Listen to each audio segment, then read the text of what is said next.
good afternoon, everyone. To those who don't know me, prior coming here from Saudi, I was already told that I have to give my eulogy. And while I was still in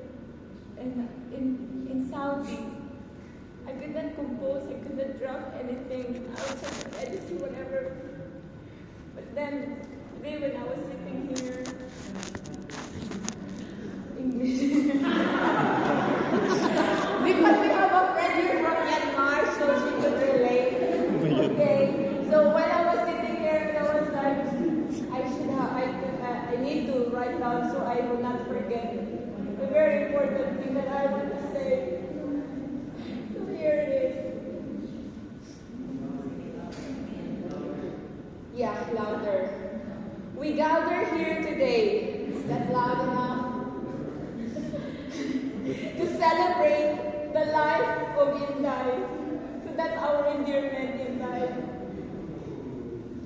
A dear friend, a mentor, and a woman who embodied true service. I-video mo nga ako. Meron.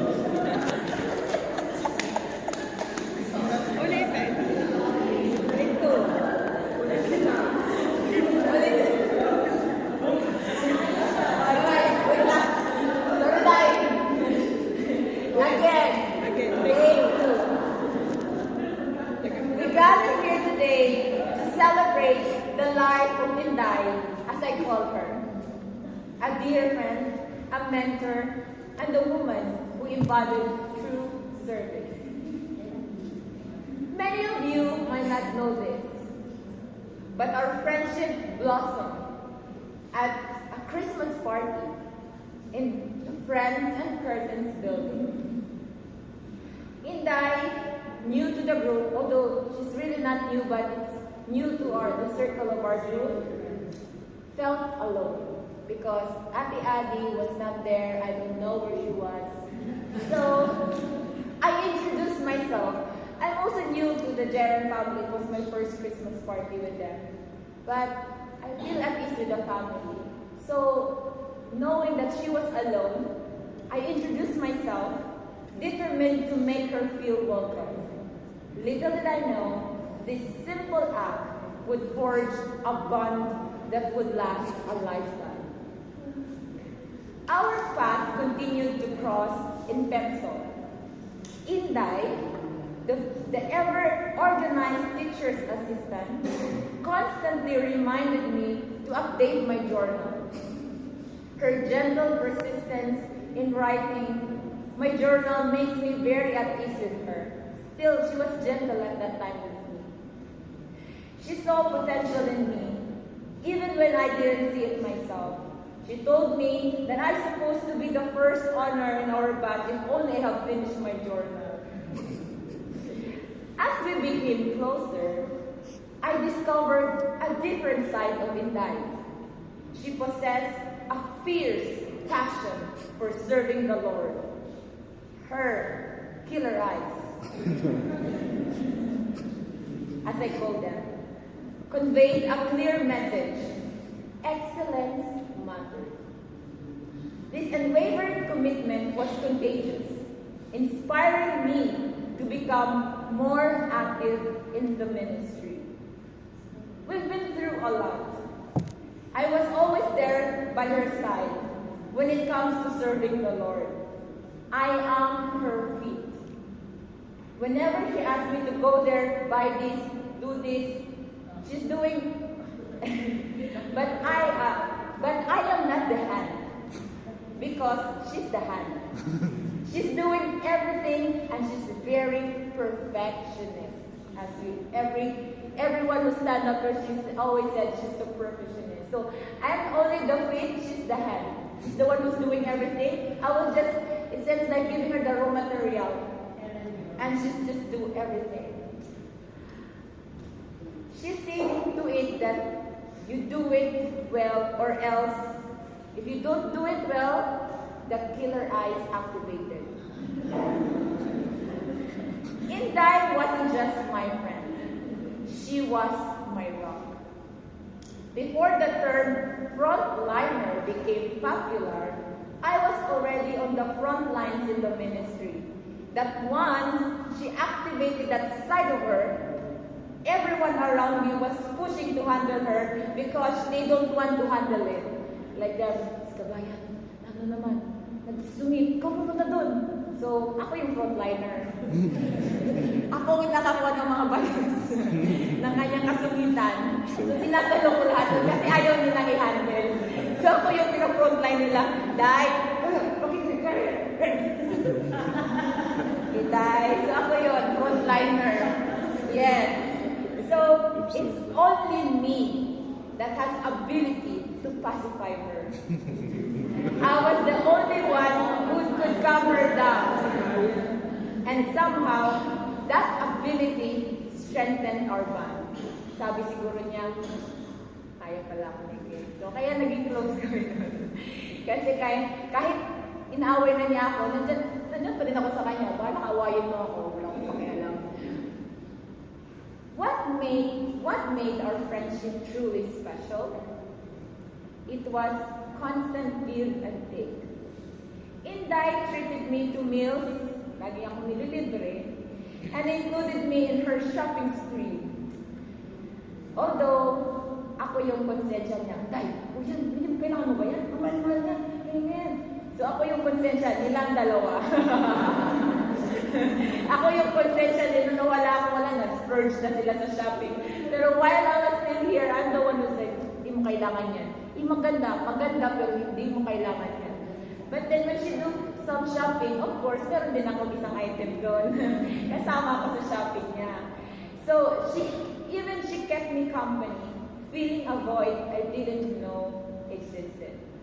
Because I'm always by her side, I know how busy she is. So I try to help her do her laundry, iron her clothes, but of course, with pay. Tama yan. Kunyari, kung naman nakita ko na maglaba, ako na lang, no? Siyempre, nakukonsensya naman siya, kasi binabayaran na abot-abutan ako. Sige, dapat baliktad, hindi pwedeng ano. So ayaw niya pinagtansya yung ano niya na ganito, gusto niya yung balik sa likod. Yun, pati yung pants niya, nakahanger yan lahat. Nakahanger, tapos plansya, dapat yung plansya, may lukot pa. Babawasan yung sahod ko. So yeah, she was busy, you know, I can see that she's really busy with the ministry. So, she's busy serving the Lord.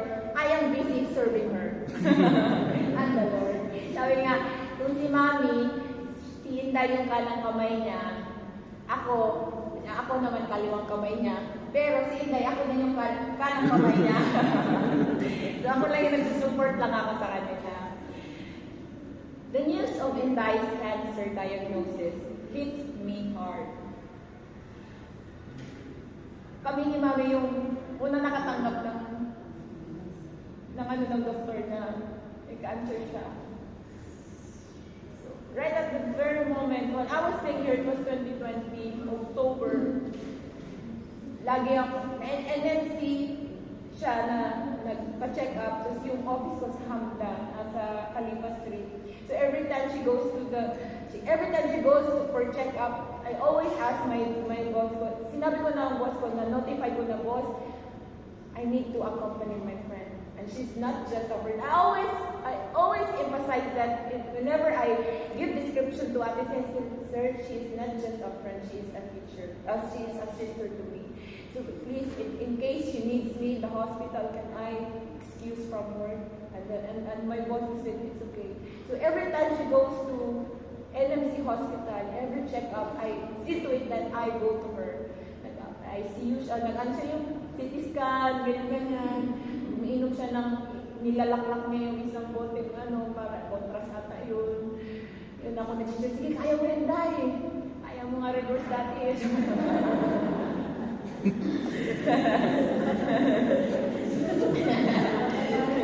Gagalit sa akin yun. So, despite the initial shock, my faith remained strong. I knew God could heal her. Years later, when I learned she needed chemotherapy, I was already in Saudi at that time, I didn't hesitate to flew back from Saudi to be here by your side. Those moments with Inday during her illness were precious. Seeing her cry tears of joy when I arrived was a memory I'll forever cherish. Nung sinurprise ko siya, nung nagkikemo siya, nung sinurprise ko siya na nandito ako, sabi niya, I miss ka, bakit ka nandito? Ayun na, parang natuwa siya na, nandun ako, na kahit nasa Saudi ako, pumunta ako sa kanya para samahan siya sa chemotherapy niya.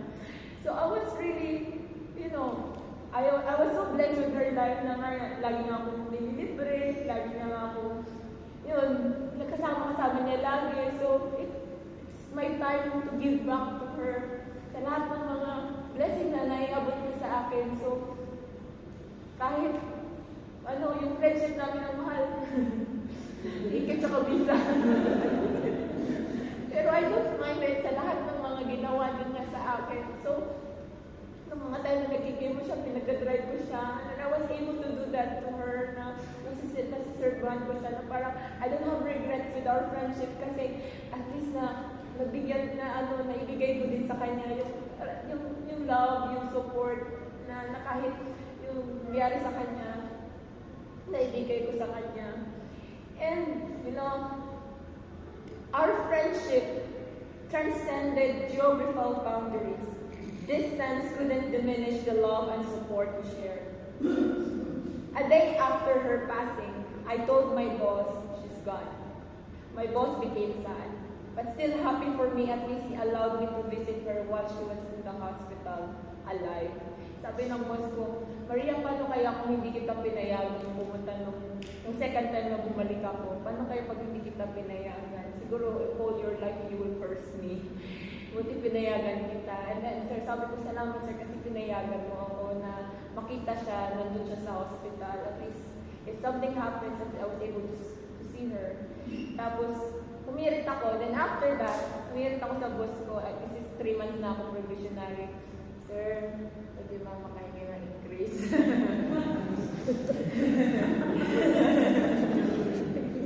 Sabi kong ganun sa boss ko, pwede makahingi ng increase? Right there and then, binigyan ako ng increase. Like a day after her passing. Tapos sabi ko sa sarili ko, I'll keep my promise to Inday that even she's still not here, I still support her through the life of Jeanette. Sabi ko, Jeanette, nag-promise ako sa ate mo sa ICU. Sabi ko, Day, don't worry about Jeanette. I will still support her. Kaya sabi ko, Lord, pag binigyan ko itong increase na to, I will see to it na share ko yung blessing pa din kay Jeanette. So, nasaan na daw? Wala pa. Wala pa pala eh.